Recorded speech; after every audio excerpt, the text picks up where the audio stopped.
Hi, friend, and welcome to this members-only, patron-only mini-cast.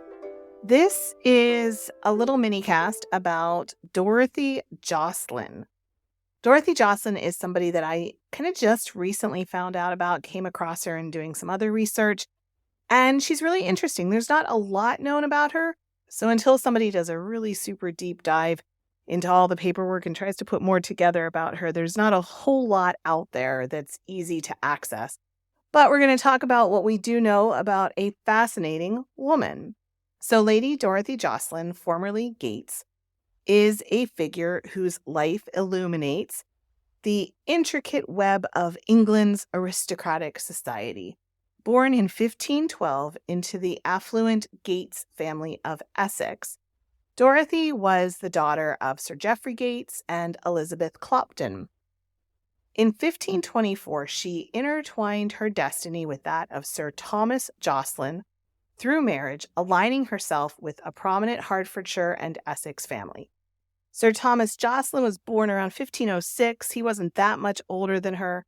He was created a Knight of the Bath by Edward VI, and by 1554, he was a privy councillor to Edward VI.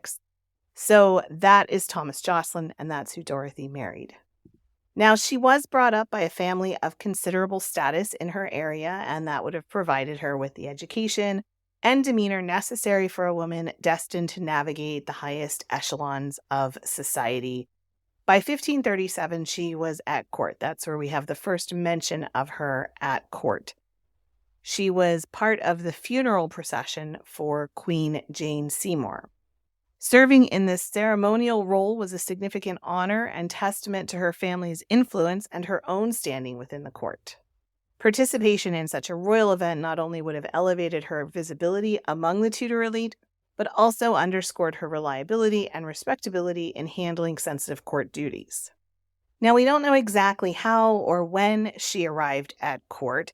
We know that by 1537 she was there. She would have had family connections. Her father and her brother were both influential figures. Sir John, in particular, that's her brother, was a significant courtier and held various positions under Henry VIII and Edward VI. His status would have facilitated Dorothy's entry into the court circles, as family and patronage networks, of course, were primary routes for women to gain positions at court. Also, then the family that she married into had their own connections and estates, and such alliances often helped in securing positions at court for family members. So there she is at court by 1537 in the funeral of Jane Seymour. But then her involvement became more pronounced during the tenure of Katherine Howard.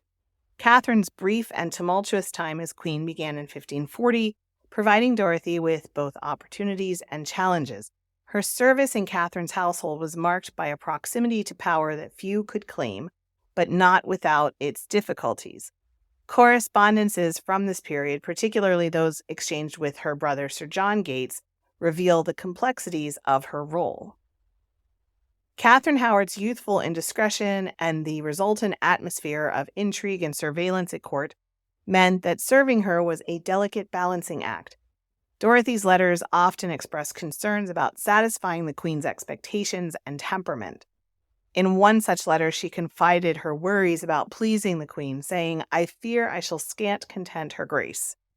This candid admission highlights not only the personal pressures of court life, but also the professional hazards of serving a capricious monarch.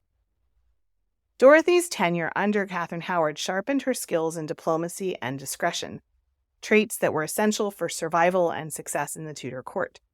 Her ability to manage her duties amidst the Queen's difficult personality and politically charged environment further cemented her reputation as a competent and resilient courtier.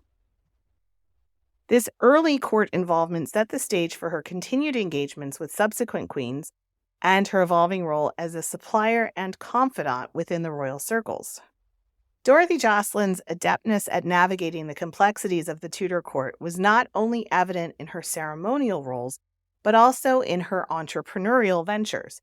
As the royal households frequently required a vast supply of garments and textiles, Dorothy found a niche supplying these to the court.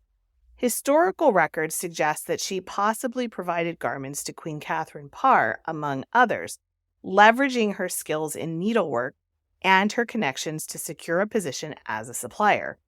Her correspondence during this period often refers to the Queen's work, indicating her involvement in producing fine silk garments and accessories.